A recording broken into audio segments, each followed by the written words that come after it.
Hello, my name is SherriAnneDuffy-King, and I'm the writer of The Title of the Crucified Innocence, alright? And I started that series about 15 years ago. And that was when I was about 15, 16 years old. So we're going to continue reading the chapters from chapter 21 onward. Are you ready? Okay, let's get going on it. Chapter 21, Lost but Not Found. Akmalutra paced the room after his angry roar toward Evie's escape in the Truscan forest. He almost had her, showed her such compassion. What could have went wrong? The rain started to pour in heavy sheets as he thought back to her folly decision. His thoughts were rudely disconcerted by rain, heavily thudding against the castle walls. Out of the corner of his eyes a shadow moved. Turning his eyes upward, his general's met his. General Aiden McTavish. I want you to find her and bring her back to me. His demand was met with a gentle yet stern understanding of the stakes. Yes, Messiah Akmalutra. Some sort of contorted certainty mixed with a mask of seriousness crossed over Aiden's face. You could tell that his emerald eyes couldn't hold a secret locked away in a treasured vault, but his lips straightened into a hard line and he left before Akmalutra had a chance to blink in all of his misfortune his day had taken. Certain he was alone, Akmalutra began to turn back toward the window, to pound both his clenched fists on the sill, making immense splashes that lifted into the air at impact and soaked his face, drenching all of his slicked-back silky hair into his eyes, covering his menacing expression of hurt and hate. Setting his head down on his hands in frustration for a moment, then pulling his head up with all of his might to growl into the night sky as thunder met his sadistic cry into the heavens. His hair, completely soaked, flew back as his head rushed up and rested in a sopping pile behind his scalp. Rain turned into moistened steam as the thunder and his growl shook the heavy curtains of clouds, making them ripple in a most undesirable way, changing into the very creature he hates, a lichen. Chapter 2. 22, I apologize. Looking for unexpected love. The black stallion trotted heavily across the sopping gravel, making splashes every few moments, heart beating heavy and muscle stretching tensely. Beads of sweat and water trailed endlessly off of the moving creature's magnanimous limbs. Nostrils flamed as its steam continued to eat into the misty early morning atmosphere, where suddenly the speed took a new turn. The light of the day was starting to break through the clearing. Trees and mountains stood tall up ahead. Water started to get lighter and less frequent as everything began to dry in the light of embolished suns.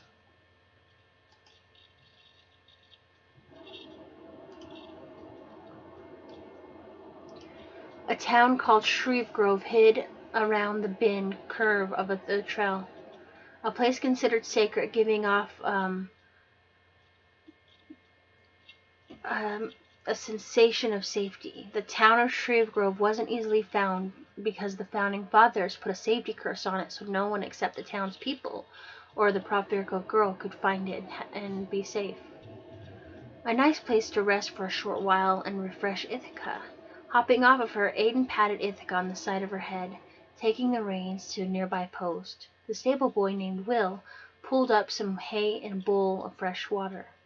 Will was a good boy who tended to Aiden's horse more than a few dozen times, letting the small tow-headed boy keep her company until it was time to leave.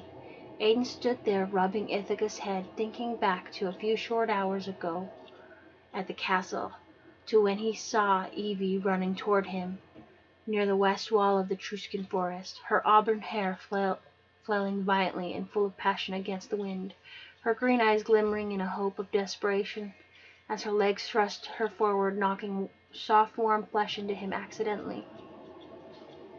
How could he not forget her, angelically graceful as she got up from him and began gathering her few yet simple possessions to leave him? Aiden wanted to hold on to her and never let go. When he tried, then she resisted his embrace. It only made him want her even more, body and soul. She kicked him hard, knocking him back on his butt. Aiden rushed to his feet, trying to stop her fall backward down the steep hill, hitting every branch to the bottom of the trench, watching the black abyss swallow her whole as her eyes filled with distress. It was like a dream, grogginess of witnessing something so unbelievable. Aiden thought he was daydreaming. It seemed unreal, unsure of what just happened. Maybe it was a really great fantasy. Snapping out of it, Aiden looked up toward the castle and at his king, who growled heavily into the obsolete, ignorant wind. Aiden knew then that something was urgently wrong. Rushing up to his king's aid, he found out what he knew was certain. Aiden must find and retrieve Evie. An ache rippled from his beating heart for the girl and her misfortunes to come.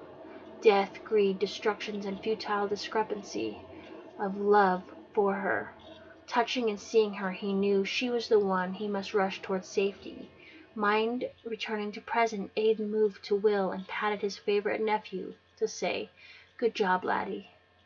Aiden then proceeded toward the towering twins' inn. The door was ajar, as he knocked a bit, then walked right in.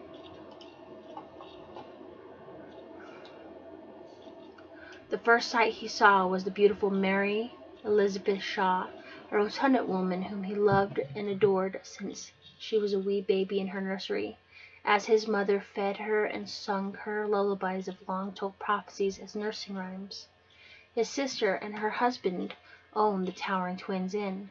Mary had long brown hair tied back in a braided knotted bun on top of her crown. Tresses fell everywhere as she looked up from the floor and was astonished to find her brother standing before her. Aiden! Aiden watched as Mary Elizabeth glanced up with a glimmering smile. Her hands were red from all the excessive scrubbing, and her face was sullied from all the sweat pouring down her brows. His smile helped lift her spirits as she raised herself up from the floor and gave him a friendly warm hug, her on her knees and him half on his. They held each other for a few minutes, until her husband Gregory Thomas Shaw entered the room. He was stunned at how they held each other in a half embrace. "Mary, dearest, give the man a break. He's been riding all morning long. He needs a good meal in him." "Oh yes, Gregory, you sure are right. You are sure right. Come, Aiden, let's get you fed before you get any skinnier." With that he shook his head. "I cannot stay long. I am pursuing the king's new bride, the one from the prophecy. She has leapt out of the highest tower and now is on foot in the Truscan forest." "Oh my goodness, Aiden, hope has come at last. When you find her, can we see her?" "I'm sorry to dash your hopes, Mary Elizabeth, but the king wants her immediately, so I cannot afford any rest, stops, or mistakes, as you may recall the circumstances of the last general whose place I took. They beheaded him for sleeping in too late, due to the strong mead and 3 of the shepherd's daughters in his bedchambers." Gregory added with a stern face, "Sire Akmalutra was furious." Her eyes already apologizing before her lips. "Oh, I'm deeply sorry for asking." Gregory chipped in another shilling of words. "My wife is so prudent in childish things. I guess that's why I married her. Love wasn't an option." They all laughed. Mary Elizabeth left with a frown and anger raising in her icy blue eyes. She set her concentration on working on breakfast for her older brother, while her husband mingled with him on prior events. After gobbling down all the food and finishing news of old times, Aiden was ready to say goodbye and head out. His sister's eyes were a little sad, but she knew dropping a few tears would do no good at keeping him there. Ithaca was half asleep and bored out of her mind, waiting for Aiden to untie her. He said, "Farewell for now, little Will. Take care of your parents for me." "Okay, best of luck on your quest for the escaped bride." He left the small village of Shreve Grove to continue the quest. Riding out of Shreve Grove was peaceful. All villagers were still in slumber. The sun's warmth sat gently on Aiden's shoulders. Warm weather spread across the countryside and slumbering peasants. Everything seemed to come to life. Colors etched the hills and forest around him. Heading toward the west wall of the Etruscan forest, he began to scan around to find the spot she might have fallen. A couple of minutes later, he finally found what he was looking for. Broken branches down the steep hillside, and a rock, sharp and pointy with dried crusts of blood on it. Taking it in his surroundings, he saw the trail of broken twigs headed west-east, and followed. She must have been close, because the footprints were warm. Following them for about 10 minutes on horseback, a sound startled Ithaca and rang in Aiden's ears. A horse-drawn carriage moving fast up ahead. A little further he spotted her, stock still like a deer in fright, fearing for her life. Not wasting a second's hesitation, kicking Ithaca into a fast sprint. A minute too late would have killed her, but he was an expert at saving damsels in distress. Picking her up like picking up daisies in the woods and setting her down on the back of Ithaca, Aiden got his wish. Her arms warm and slender, held on to him as he was relishing in the monumental moment that he wouldn't take for granted. They continued to head west-east, trotting fast. Then, when Aiden thought they would be safe, he stopped at Skeleton Waterfall Peak, where rushing water cascaded out of the rock shaped like a skull.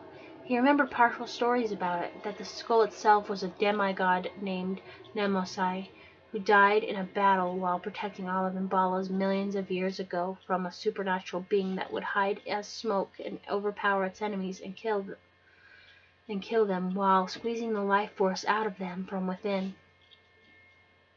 Thinking back to the story, a huge factorial or historical chunk was missing that his ancestors had long forgotten. Staring at it now gave Aiden uncontrollable waves of rippling goosebumps. Ithaca slowed to a walking pace. Aiden gracefully hopped off of her and returned to help Evie off of his steed. Looking at Evie now, he could tell how shooken up she was. Her hands were shaking uncontrollably. A sudden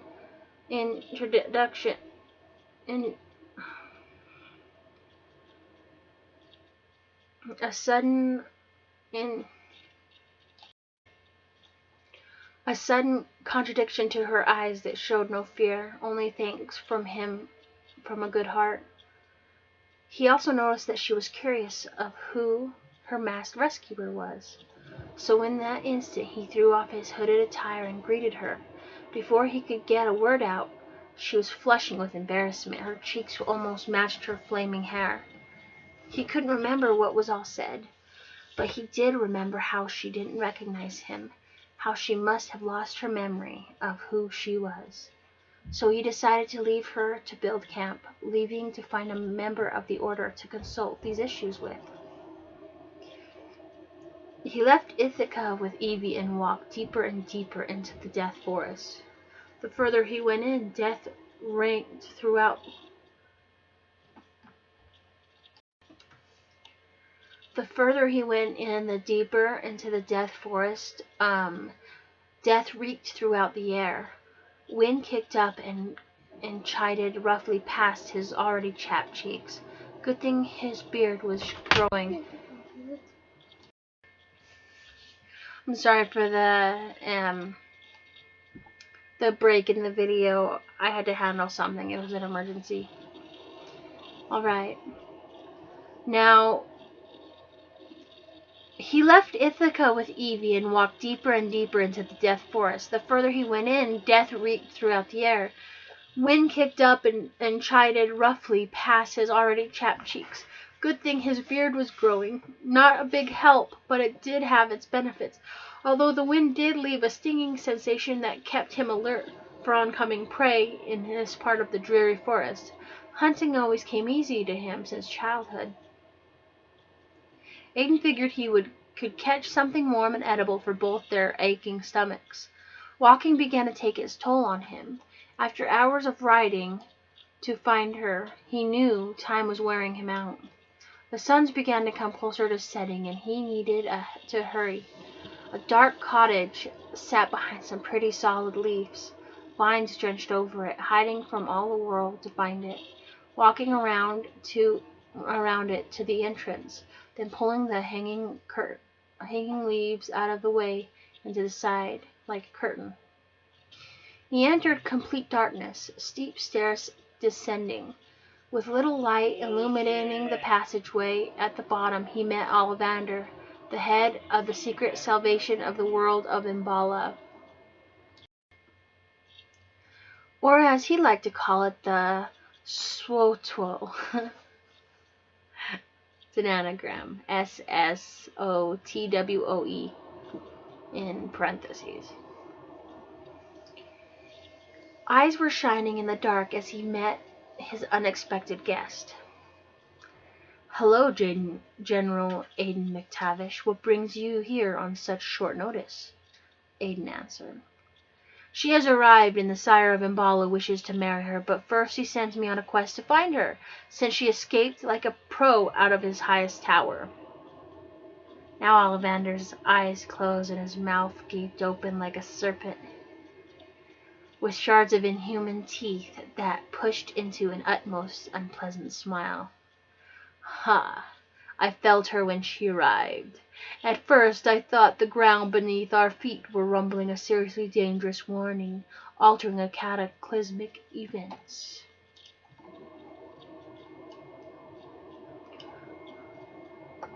"Oh yes, I felt it too," Aiden added. Ollivander lifted his hand in the darkness and shifted to his left side. With his long-nailed webbed fingers he moved them up and down, beckoning the cauldron to come to his call. It lifted up from the ground and floated around him to sit in the center between him and Aiden. The icy flames flickered to life around the cylindric ball in the center. Lime sparks moved behind, leaving the air crisp and fresh. "Do you know the myth of the foretold skull waterfall?" Aiden took another gulp of crisp air and added, "We've all heard rumors, but I cannot recall the entire story from memory, only bits and pieces." Ollivander brought his hand around and patted it down to set the cauldron down. As he did that, 2 chairs skimmed the floor, barely touching their weight to the cold icy dirt covered concrete, knocking Aiden off his feet onto the chair unexpectedly. Ollivander floated upward and folded his legs in a back hop onto the chair. After sitting for a few seconds, Ollivander pulled his hand out of his pocket to reveal blue sparkling dust that he flipped into the cauldron.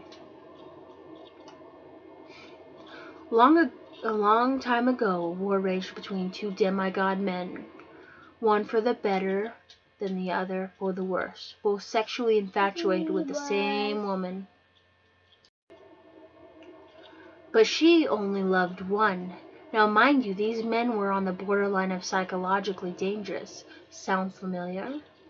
Well, the woman fell in love, but the love of her man was threatened, so she gave herself up to marry the other. And on their wedding night he murdered her because he felt if he could not conquer all of her, then no one could have her. You see, her body and soul belonged to Nemosai, but she never once yielded her heart to the other one who tricked her. Stokros was the other man. He was cruel. Stokros was part god. He could control fire and smoke, while Nemosai was able to control earthly elements, such as water and land. And he continues. Nemosai was furious with the heartache and vengeance carved a place in his soul, filling every fragment of his being with hate. They each wielded a sword and fought ferociously, splitting hairs in a grip they held until each of them at the same time pulled out the daggers that were forged together at their birth. Poison infected both bodies, turning them into vicious animals, then dying slowly together with daggers ripping a splurge of blood that dripped until no life remained. Nemesis rests on his stomach, always crying, nose, eyes, mouth turned to waterfalls. The other, Stokros, on his back, where he turned to smoke, slowly disintegrating, all that remains of the sorrow and the betrayal of Nemesis' skull. Skull Waterfall. After telling Aiden this, he began to understand similar events would occur, and history will indeed repeat itself. Watching the magic dust disintegrate into the skin of the ball of flames, the center turned warm, and he noticed that the ball was giving off a warm light. The image was Evie. He saw that she was in trouble. He left for the door, but before he could completely reach it, Ollivander called to him. Looking back, the thin man tossed him a large bag of good luck dust, just to ensure he could get out of any jam.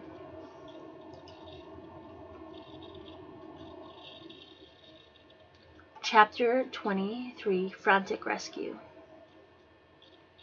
Pushing himself up the spiral staircase, urgent in the matter of Evie, at the top of the stairs he lunged himself out the open weed door, flailing his sword like a wild man in love. Heart beating fast and weary, billowing clouds began to throw sheets of ice down on him, preventing his speed to hasten.